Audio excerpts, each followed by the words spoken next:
Hey folks, this is Jimmy up here on the mountain. There's a few stones I'd like you to see here today. I have some effigy stones, and this one's kind of interesting because I think it's a bear, but he has an interesting look on his face. Very realistic. Very realistic carving. It's a little piece of quartz, matrix left on it. This is not an effigy that I can see.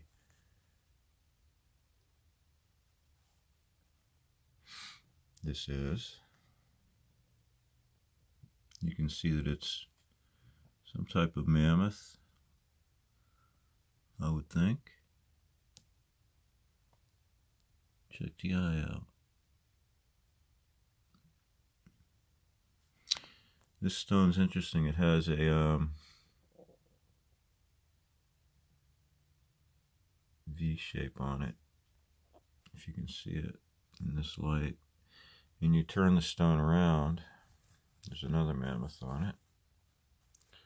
A little more worn out, but it is there.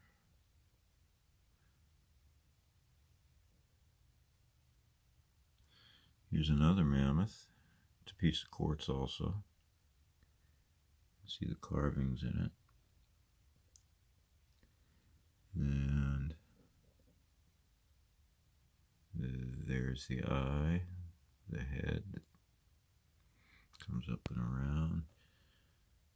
The legs are down there. This curious feature here is the tail. And you find that on almost all of these carvings. You can see it on this one also, how that indentation comes in the back of the carving. And it's almost like they carved these to look so similar that, well, the animals would look alike, but with that curious hook in the tail, it's almost always there. Like in the vipers, it always carve a triangle in the top of the head. And these are effigies, as you can see. They're also not just effigy stones, but you can put these to use other ways. This was actually a personal weapon, I believe.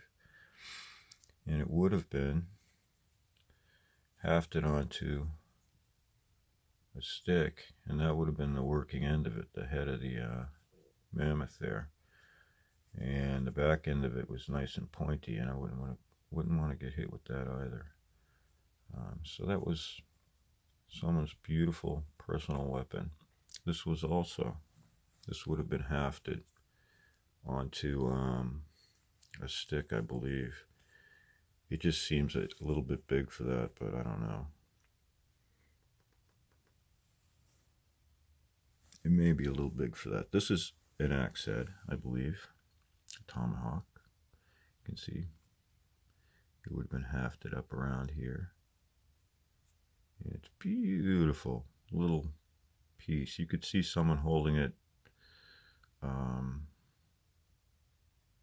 against their chest. It's a nice piece. This piece here just has a beautiful carving on it, and I believe it's a bear. And you could also use this as a personal weapon. I don't know if it was.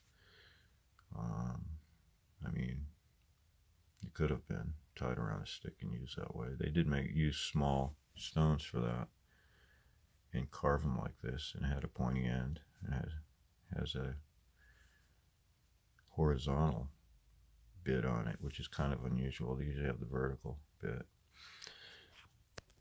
This one here is a little obvious, a little more obvious, where it's it's actually a pentagon.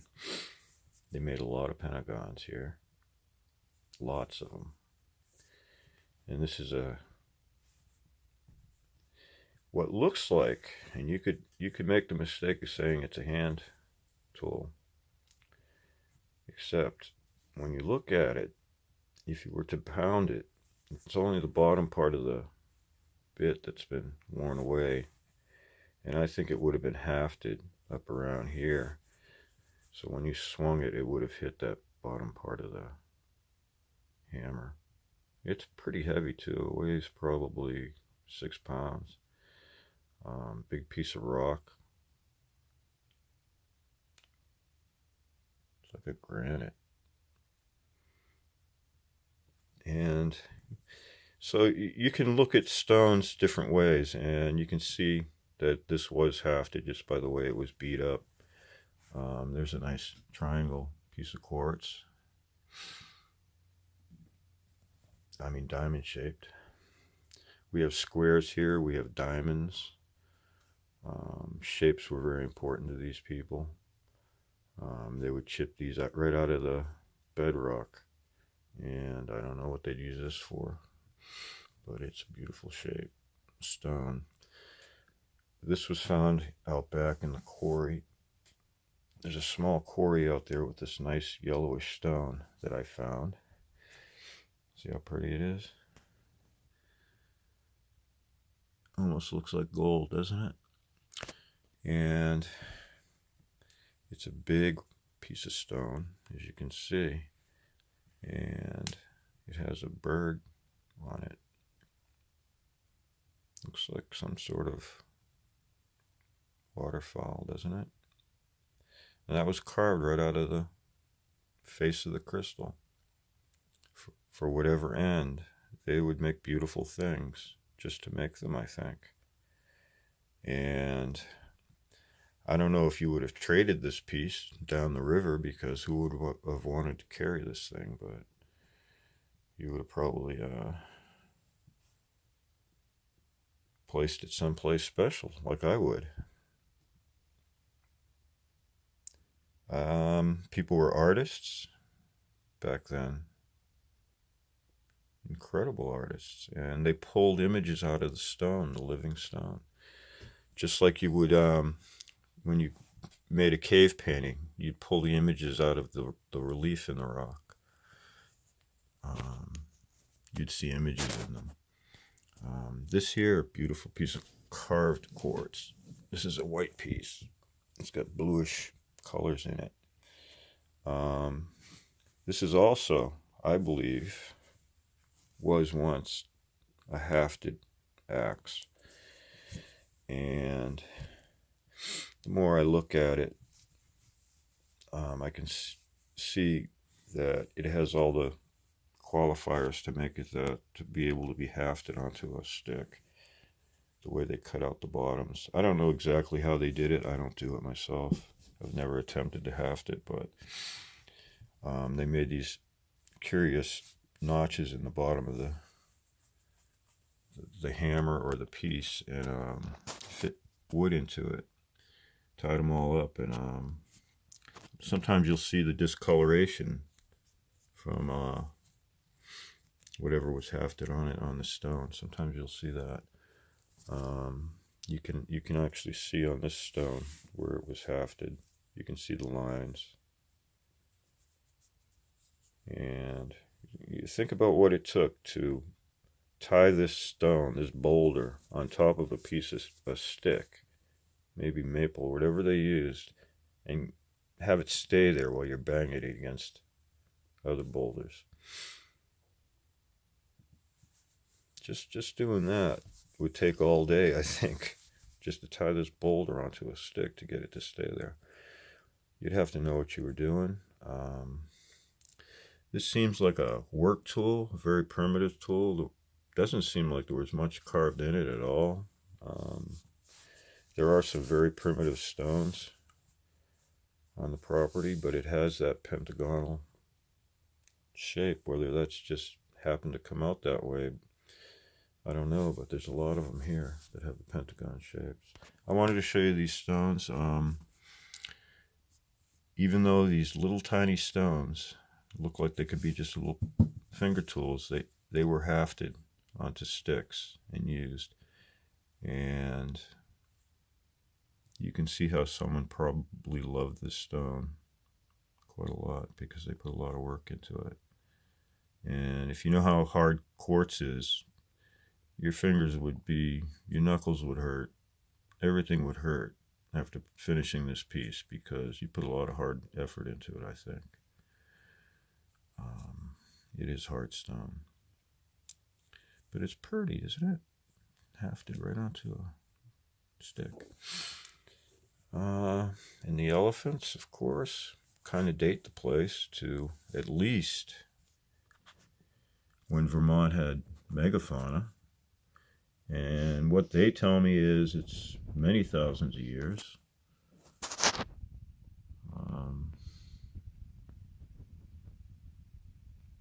So these people, whoever they were, I call them the Viper people because they certainly did like their vipers. If you've been watching my videos, you've seen this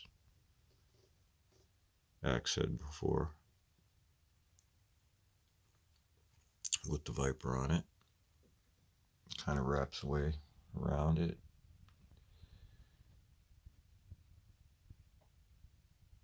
The viper hat.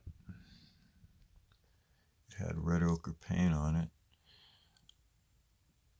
There's red ochre mounds not 200 feet from here with mammoth carvings I found in them. This guy is absolutely a scary dude. And this viper is biting into his brain. Look at that. It's like he's hallucinating on viper venom. That's what it looks like to me. And strange looking people. They had a strange profile.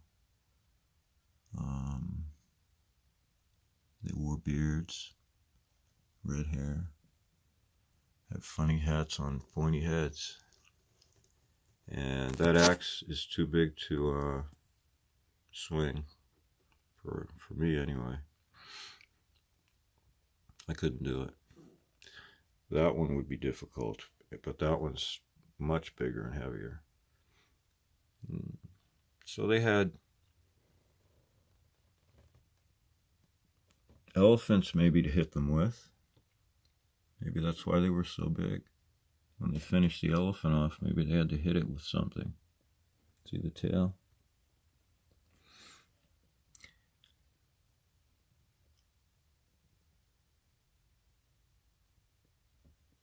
You can see the tool marks. And you'll get an eye if you start looking at stones long enough, what to look for. If you don't see any tool marks at all, it doesn't mean it wasn't an artifact. It could have been used, but modified stones, you can tell. And when stones are similar shapes to each other, and you find a lot of them, it's easier and easier and easier to tell because, you know, you'll see one and pick it out right away what it is. But sometimes, you know, the effigy won't come to you until you see it in the right light. But when you see a stone with knobs on it like that, little circular eye, look for the ear, the triangle ear in the back, look for the long trunk, look for the tail, that little curvy thing in the back of the rump. And they usually have two big legs, which this one has all of that. And it has it on the other side also. So, and there's a lot of these. They made lots and lots and lots and lots and lots of elephants, along with their vipers, and people, of course, and diamonds and birds, and their utility tools. That thing, it's a beautiful piece of quartz. I guess if you tied it onto a stick and you went out to hit someone with it, I don't know what you'd hit something. What would you hit with a piece of quartz like that? without shattering the quartz. I don't know. It's kind of strange. Unless they were hitting people with it or each other.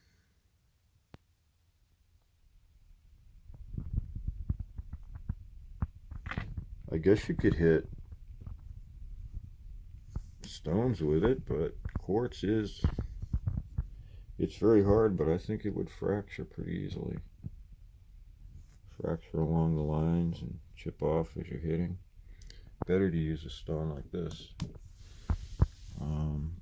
So when you find a piece of quartz, a quartz hammer like that, and you look at the front of it, you don't see any chipping where it might have been bashed against something. So what you might think is this is a weapon to hit people with. That's what I think. Protection, you know, carry it around. You always have it. If anything happens, you could pull it out and hit someone with it. They're all yellow too. There's a lot of yellow color in these stones. I don't see any shiny stuff. It's some sort of mineral, I guess. It's pretty interesting. And this is a sort of a inclusion in the stone that was brought out, sort of citrine color.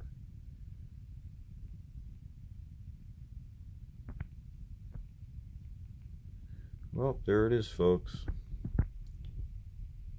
A few more stones from up here on the mountain. I don't think I showed you this one, but it's another very hard weapon.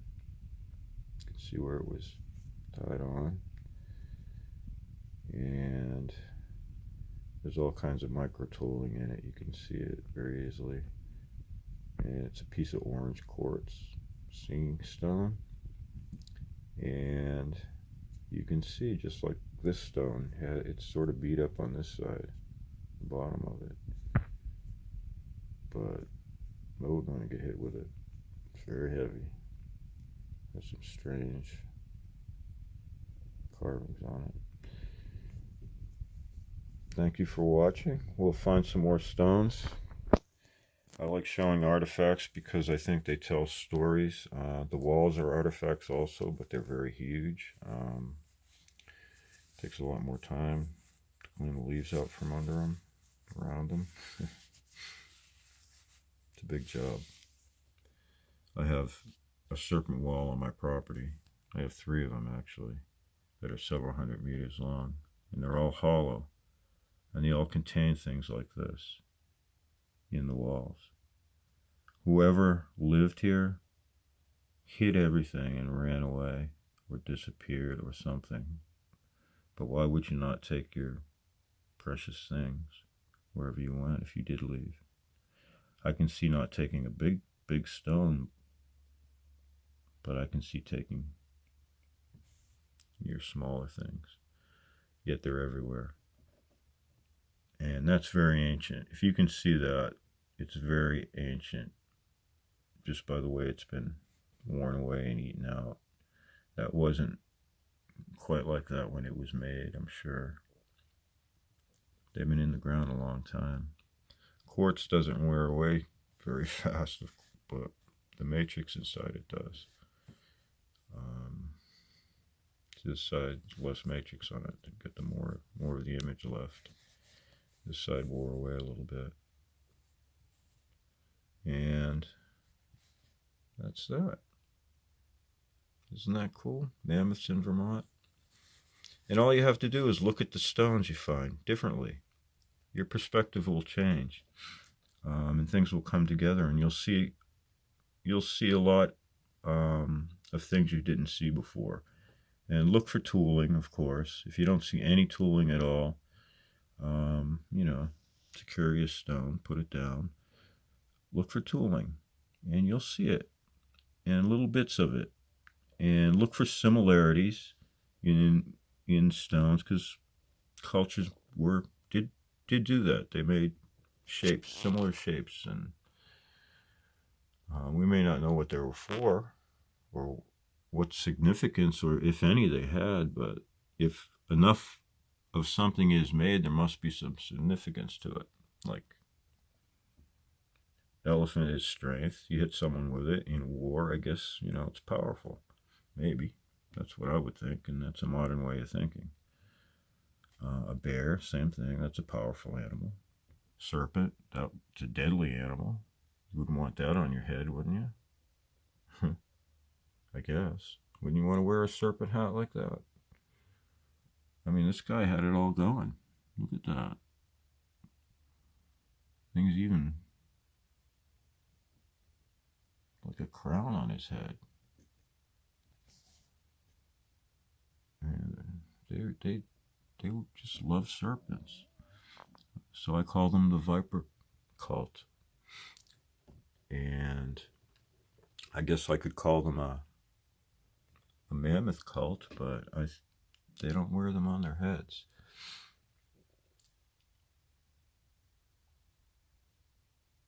It's early in the morning. I need another cup of coffee. I'm babbling on. I wanted to show you these things. They're very cool.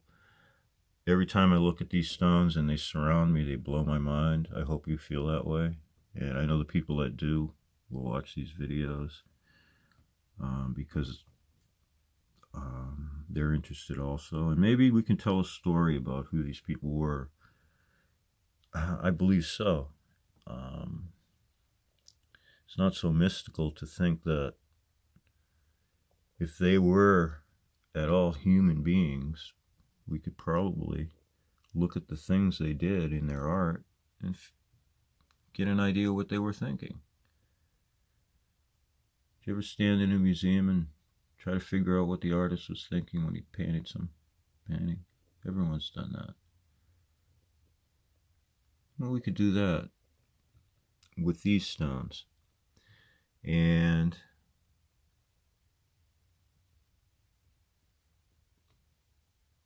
we might get a little bit closer in understanding who these people were. We know they liked serpents. Thank you, everyone, for watching.